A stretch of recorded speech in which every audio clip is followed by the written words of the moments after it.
Dá pra dizer que South Park nunca envelhece, mas também nunca para de confundir todo mundo. Do nada, sem aviso, a série simplesmente reaparece com a 28ª temporada. A maioria dos fãs, se não todos, achavam que os 10 episódios desse ano seriam da 27ª, mas aí os criadores aparecem com essa novidade. A temporada 28 começa sem a 27 nem ter terminado de fato, o que é tão South Park possível. Bagunçar a própria cronologia parece ser uma baita piada para criticar a bagunça da televisão moderna. É quase como se Trey Parker e Matt Stone estivessem rindo da própria indústria, dizendo, bom, se até o streaming não sabe mais o que é uma temporada, por que é que a gente saberia? E falando em caos, o primeiro episódio dessa nova leva se chama Twisted Christian, ou Cristianismo Distorcido, e é exatamente o tipo de insanidade que só South Park teria coragem de escrever. A trama envolve o Cartman possuído, Jesus deprimido, Donald Trump e Satã, claro, e também a escola virando um palco diabólico por causa de um meme. Sim, um meme. O tal do 6-7, ou 6-7 em português, que na vida real é uma piada viral sem sentido algum, e que eu só descobri a existência por causa de South Park. E é justamente esse meme idiota que virou estopim pra toda a história do episódio. Pra quem não me conhece, eu sou o Bomberly, e hoje a gente vai falar sobre a nova insanidade de South Park. Vamos entender como a série continua fazendo o que sempre fez de melhor, transformando o absurdo cotidiano em crítica social, sem que isso nunca pareça um sermão. Mas antes de a gente mergulhar nisso, se você curte esse tipo de análise, já deixa o seu like e se inscreve no canal para não perder nada. Dito isso, se prepara, porque hoje a gente vai destrinchar tudo o que acontece em Cristianismo Distorcido, o mais novo capítulo de South Park. O episódio começa daquele jeito clássico. Uma manhã aparentemente normal na escola, que em poucos segundos já vira uma espiral de completa estupidez coletiva. O Butters logo aparece no corredor todo animado, cercando os amigos para fazer uma pergunta absolutamente aleatória. You wanna know what time I woke up this morning? What time? Around 6-7! 6-7! E é isso. De repente, todo mundo já tá repetindo 6-7, fazendo aquele gesto com as mãos, como de quem tá jogando bolinhas invisíveis no ar, e rindo como se isso fosse a coisa mais engraçada do mundo. E é a partir daqui que a piada começa a tomar forma. Um negócio tão sem sentido que só podia mesmo virar febre em South Park. Mas o humor tá justamente nisso. Ninguém sabe o que significa o 6-7, mas a energia é tão contagiante que em minutos toda a escola tá gritando o número e fazendo o mesmo gesto. E o pior é que esse meme existe de verdade. Ele nasceu de uma música chamada Doot Doot, do Skrilla, como uma daquelas trends de TikTok que grudou no cérebro e não querem dizer absolutamente nada. E o Trey e o Matt simplesmente pegaram essa bobeira e transformaram num retrato fiel da juventude atual. Inclusive, eu acredito bastante que o Trey Parker tá colocando a filha dele pra ajudar nos roteiros. Tipo, primeiro os labubus, e agora isso. Realmente essas coisas parecem ser ideias de alguém da geração alfa. Mas enfim, como sempre, o caso em South Park precisa de um adulto pra piorar tudo. É aí que o diretor PC entra em cena, tentando restaurar a ordem com aquele mesmo discurso moralista dos episódios anteriores. Ele diz que a escola precisa prezar pela moral cristã. Só que dessa vez, ele decide apelar para o sobrenatural, chamando um especialista em profecias bíblicas. E esse especialista é o Peter Thiel, um bilionário que foi cofundador do PayPal e também fundador da Palantir, que é uma das empresas de vigilância mais polêmicas do mundo e está envolvida com o governo americano. E atualmente, ele é conhecido mais pelas suas ideias ultraconservadoras e por financiar causas políticas ligadas à extrema-direita americana. Mas aqui em South Park, ele é só um lunático com profecias malucas.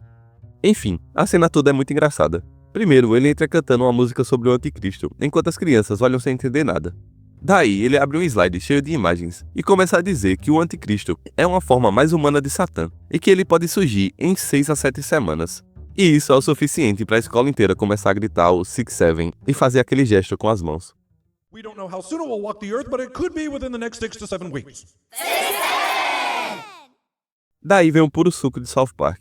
Peter Thiel explica que Deus amaldiçoou Satã, reduzindo o seu orifício ao tamanho de um buraco de alfinete, assim impedindo ele de gerar filhos. Até que surgiu o Donald Trump, cujo pênis é tão pequeno que caberia perfeitamente no traseiro do Satã. É isso mesmo. E eu acredito que a gente já tá cansado de saber o quanto South Park acha o pênis do Trump pequeno, mas ok. E a cena só se encerra com o Peter Thiel falando que o pinto dele mede 6 a 7 centímetros. E aí vocês já sabem. How small is Donald Trump's penis? Somewhere between 6 and 7 centimeters. E enquanto o colégio afunda na paranoia do 6-7, o episódio corta para um dos momentos mais repetitivos da temporada. com o Donald Trump e o Satã, agora em uma aula de gestantes. Eles estão lá, deitados em colchonetes, cercados de outras mães e tentando aprender técnicas de respiração e relaxamento. A cena já começa com o Trump completamente entediado, até o ponto em que ele solta um "foda-se o bebê", o que, claro, já deixa o Satã muito puto e faz com que ele mande o Trump ir embora pra casa. No, you know what? You can just go home. I'll finish this myself. You can go home and jack off if you want. A cena então corta pro Trump sozinho no salão oval. Ele tira as calças, pega uma pinça e ele segue a sugestão do Satã. E acontece essa cena aí. É a piada do pinto pequeno voltando mais uma vez. E é justamente nesse ponto que entra o J.D. Vance, o vice-presidente. Ele chega na sala sem bater, pega o Trump no flagra e, fingindo não ver nada, começa a se gabar de ter fechado mais uma clínica de aborto. O Trump finge entusiasmo, enquanto Vance o elogia como o herói dos cristãos. Mas em seguida, ele já planta a manipulação. Vance diz que ainda há uma clínica ativa, bem ali na cidade, e que talvez o presidente devesse ir conversar pessoalmente com o médico responsável para resolver isso. E a expressão do Trump muda na hora. Ele sorri, como que acabou de ter uma ideia genial. E a gente sabe exatamente o que vai acontecer. Só que o mais interessante é o que está por trás disso. O episódio volta com a ideia do J.D. Vance como o principal antagonista da temporada, com ele sendo o verdadeiro manipulador de toda a situação.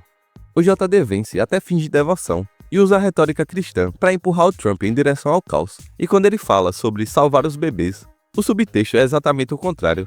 Ele quer impedir que o bebê de Satã nasça, para evitar que um dia ele reivindique a presidência.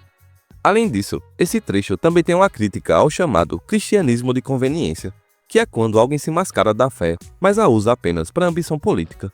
A série cutuca o movimento MAGA de forma direta, mostrando como seus supostos defensores da moral cristã agem com a mesma hipocrisia que dizem combater. E antes que eu esqueça, o Trump realmente vai até a clínica de aborto que o J.D. Vance sugeriu. E acontece essa bizarrice aí, que eu nem posso mostrar aqui no vídeo, mas, mano, o negócio tá até piscando ali, cara. Tipo, nossa, uma bizarrice. Mas enquanto Trump, Satã e J.D. Vance se perdem no seu próprio arco, a escola de South Park vive outro tipo de possessão, não demoníaca, mas ideológica. O diretor PC, o mesmo cara que já representou o exagero do politicamente correto, vem exercendo nos últimos episódios o papel do cristianismo musculoso, aquele tipo de fé patriótica e agressiva que parece mais sobre controle do que sobre compaixão. E a cena é ótima. Ele tá no seu escritório, levantando peso com uma mão, quando Jesus entra, visivelmente desconfortável, para desabafar que talvez ele não se encaixe ali. E o diretor PC responde com naturalidade, que é claro que ele se encaixa, porque a escola antes era um viveiro de esquerdistas hereges, e agora só a fé pode consertar isso. Então a conversa vai para um rumo ainda pior, quando Jesus pergunta que tipo de cristianismo é esse que ele prega, e o diretor PC responde: The kind that loves his country and doesn't tolerate any fucking fags. Esse é o tipo de fala que causa aquele riso travado, entre o absurdo e o bizarro da situação, porque você percebe que South Park tá mirando direto na mistura entre o patriotismo e a fé extremista, o tal do cristianismo MAGA, que tá em alta nos Estados Unidos. Essa vertente que usa Deus como bandeira de guerra para justificar as atitudes e pensamentos de merda, o que a gente também vê muito aqui no Brasil. Mas enfim, para provar que a conversão realmente funciona, o diretor PC chama sua esposa, a agora rebatizada Strong Christian Woman, que em português era chamada, se eu não me engano, de Dama de Fibra, então agora ficaria algo como Dama Cristã de Fibra. E a tal conversão que ele tá falando é essa aí que vocês estão vendo. She converted on Saturday. What do you think, huh? You ever seen a more Christian chick in your fucking life? Never. Mais tarde, tentando ajudar Jesus a se enturmar, o diretor PC o convida para sair com ele e sua esposa. Eles então aparecem num jantar com Peggy, uma mulher que também se diz recém-convertida, e cujo discurso é o puro estereótipo de um coach cristão. Ela conta que se cansou do feminismo, que nem chegou a ler a Bíblia, mas que ouviu muitos podcasts sobre ela, e que agora os homens vivem olhando pro cristianismo dela. É uma cena bizarra, e Jesus então só pede licença e se levanta para ir no banheiro.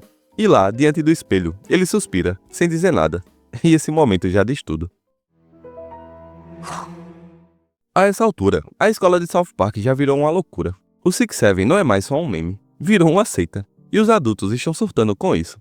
É quando Peter Thiel retorna para anunciar que a escola tem um problema muito sério em mãos. Os alunos, aparentemente, estão envolvidos em um culto em torno dos números 6 e 7, e a solução dele é ter acesso total a todos os dados da escola. Registros médicos, câmeras de segurança, prontuários, tudo em nome de proteger a fé. E o diálogo que se segue é uma das melhores sátiras do episódio. O professor Adler tenta intervir, dizendo que talvez não seja uma boa ideia entregar tanta informação a um bilionário da tecnologia que fala besteiras usando a Bíblia. Mas o diretor PC o interrompe e o espanca ali mesmo. See what it feels like to talk shit about Christian, dude? I'll kick your heated ass! E após isso, Peter Thiel simplesmente transforma a sala do conselheiro em uma central de vigilância. Ele usa a IA de reconhecimento facial para rastrear quem faz o gesto 6-7 nos corredores e até instala câmeras no banheiro, justificando que tudo é para impedir o anticristo. O bilionário promete salvar a humanidade, mas precisa vigiar todo mundo em todo lugar para isso acontecer. E a coisa fica ainda mais doida quando ele liga pro JD Vance. E o diálogo entre os dois deixa claro que tudo faz parte de um plano maior do vice-presidente para impedir o nascimento do bebê de Satã a qualquer custo. Peter Thiel ainda diz que está muito perto de descobrir o segredo dos números, e Vance responde que nada é mais importante do que garantir que esse bebê não nasça. Nothing is more important than making sure this baby is not born. Então a trama nos leva pro Cartman. Ele está completamente imerso no 6-7. Em casa, ele faz de tudo para a mãe dele mencionar os números, e quando isso acontece, ele sorri sem parar, e até corre pro banheiro para vomitar. Liane então, vendo isso, decide levá-lo ao médico, onde tudo só se repete. I'm not able to keep any food down. I mean, how long would it take for the human body to die? Without sufficient nutrients, the body shuts down after 6 to 7 weeks. Logo depois, já em um carro, Peter Thiel liga novamente pro Vance e revela que encontrou um garoto mais possuído do que os outros. E o garoto em questão é nada menos que Eric Cartman. Então a cena muda para a casa dos Cartman, onde Peter Thiel chega cantando a sua música de novo. Liane o recebe na porta e o leva até o quarto, e lá está o Cartman, deitado, sujo de vômito e rindo sozinho, como se o próprio meme tivesse tomado conta dele. Peter Thiel tenta falar com ele de forma clara, e o Cartman até segura o riso e responde aos questionamentos, mas só até o momento em que o bilionário menciona o tempo que o Uber levou até chegar na casa dele, que foi, adivinha, 6 a 7 minutos. E instantaneamente, o Cartman ri sem parar e vomita na cara dele. It took around 6 or 7 minutes, I'm not... E pra quem não percebeu, toda essa sequência funciona como uma paródia brilhante do filme O Exorcista. Desde o enquadramento do Peter Thiel parado na porta da casa do Cartman, recriando a famosa silhueta do Padre Merrin, até a trilha adaptada de Tubular Bells, que toca no longa. O episódio faz uma reprodução perfeita do clássico de terror. Só que aqui, o Peter Thiel não tenta expulsar um demônio do corpo, mas um vírus, digamos que social, o próprio meme 6-7, tratado como uma entidade maligna. E a piada é que, enquanto no filme original, o exorcismo representava aquela luta entre a fé e a ciência, em South Park, a batalha entre tecnologia e estupidez. E no fim, é claro que a estupidez vence. Mas depois de toda a insanidade do exorcismo, a cena volta pro restaurante, onde o jantar com o casal PC e a Peggy continua. A mulher começa a falar mais um monte de coisa e chega até a mencionar que o anticristo, na opinião dela, é ninguém menos que Greta Thunberg. You wanna know who I think the Antichrist is? Greta Thunberg, with his stupid haircut and her dumb bangs. Someone should yank out whatever that hair has. Nesse momento, Jesus simplesmente desiste. Ele levanta da mesa, exausto, e diz que não aguenta mais. De novo no banheiro, ele se olha no espelho e desabafa que não sabe o que tá fazendo lá. Essa é, inclusive, uma das cenas mais humanas que o personagem já teve. O próprio Filho de Deus está perdido entre pessoas que transformaram a fé e a salvação em status. Mas o diretor PC entra em cena de novo, para ir ainda mais fundo na caricatura. Ele diz para Jesus entrar no programa, chama a Peggy de gostosa cristã e manda ele parar de agir como gay. E a conversa rapidamente se transforma em uma briga. Logo o diretor PC tá descendo o cacete em Jesus. Mas é claro que o Filho de Deus se recusa a lutar. Ele só sai machucado do restaurante, enquanto o diretor PC grita atrás dele, chamando-o de covarde. I'm not gonna fight you! Damn right you won't, cause you're a gay little pussy! Yeah, don't come back, or you're gonna get some more, bitch! Em paralelo, o episódio volta pro Peter Thiel, tentando interrogar o Cartman, que ainda tá rindo e vomitando. Quando ele percebe que não vai conseguir extrair mais nada, ele diz pra Liane que vai levar o garoto pra Washington DC, afirmando que ele é a chave pra salvar o país. E então, o episódio corta novamente pra virada final, onde vemos Jesus caminhando sozinho pela rua, passando em frente da igreja e hesitando por um instante, antes de continuar andando. Mas aí ele para de novo, e algo muda. Ele dá meia volta, arregaça as mangas e volta decidido pro restaurante. Chegando lá, ele encara o diretor PC, estende a mão pra Peggy e, com um olhar confiante, sai de lá com ela. O diretor vibra, grita, e a gente só pensa, que porra acabou de acontecer? E a cena final mostra Jesus cortando as mangas da túnica e raspando a barba no espelho, enquanto encara a própria imagem e solta um. Let's fucking go, bro! Yes, baby, yes! O episódio então termina nesse tom ambíguo. O Cartman ainda rindo, Peter Thiel levando ele para Washington, o Trump e o Satã brigando sobre o bebê, e nada de fato tendo mudado, deixando a trama totalmente aberta para o que vem a seguir. Antes de encerrar, vale falar sobre aquelas curiosidades rápidas que fazem o episódio ficar ainda melhor. Primeiro, a trilha sonora, como eu já mencionei, que é a música Tubular Bells, do clássico O Exorcista, que não aparece por acaso. Ela é usada no momento mais caótico, como se dissesse, sim, estamos realmente tratando o Cartman como um caso de possessão. É o tipo de detalhe que os criadores de South Park adoram deixar pros fãs. Outra pérola é a menção totalmente gratuita e muito engraçada a Greta Thunberg, citada como sendo o próprio anticristo. E para fechar, esse episódio ainda marca o retorno da Dama de Fibra, que estava sumida já há algum tempo. Só que agora ela volta completamente diferente, como uma caricatura do fanatismo religioso. E que fanatismo, convenhamos. Mas no fim das contas, Cristianismo Distorcido é aquele tipo de episódio que definitivamente não vai agradar todo mundo. E se eu tivesse que escolher o mais fraco da temporada até agora, seria esse. Mas como South Park simplesmente pulou para uma temporada nova, do nada, ainda é cedo para cravar qualquer coisa. Mesmo assim, ainda dá para reconhecer os acertos. A cena da possessão do Cartman, por exemplo, é impagável.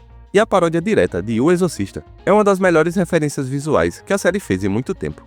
E apesar dos altos e baixos, o episódio deixa claro que a história tá só começando. O arco do Trump e do bebê do Satã ainda vai render bastante, e eu tô realmente curioso para saber onde isso vai parar. E também tem o exorcismo do Cartman, que, pelo jeito, vai continuar no próximo capítulo. Então, o caos está longe de acabar. E agora eu quero saber de você. Qual foi o momento mais absurdo desse episódio? Comenta aí embaixo. Também já deixa o seu like se curtiu a análise. E também clica em um dos vídeos que estão aparecendo aí na tela para continuar assistindo. Valeu por estar comigo até aqui e nos vemos na próxima.